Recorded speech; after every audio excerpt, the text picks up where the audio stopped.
In Huntington, we focused on using teacher leaders to in fact work directly with those that are in need of a little general assistance and more specific assistance. We've had some experience with using PLCs, looking at assessments and then having teachers work together to identify instructional effect, and that's been one of the most powerful results of teacher leadership. In the last year, our principal leaders have set up feeder pattern sessions in which we come together to look at how we operate K-12 and how we continue to support our students. We look at the secondary level and how do we work with each other to share the wonderful things that are happening in our building. Those were major shifts for us in Greece, and I think that everyone is stepping up for the challenge.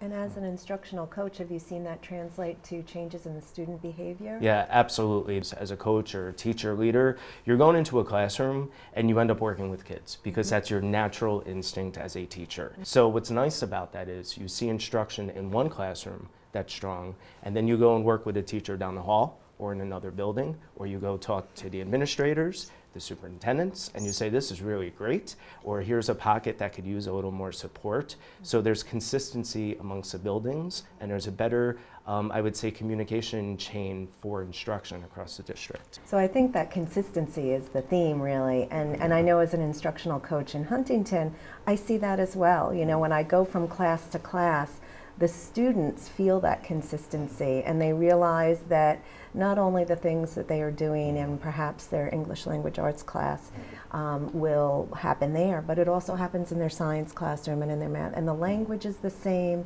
and the level of instruction is the same, and so it's really that consistency that's really raising the bar here for the students in the schools. It's always great when you walk into a classroom, you hear students say things like, this reminds me of what we did in this classroom, or last year we did this. And the students are making these natural connections because the teachers are planning purposefully. They're no longer disjointed. When I say team, it's a true team.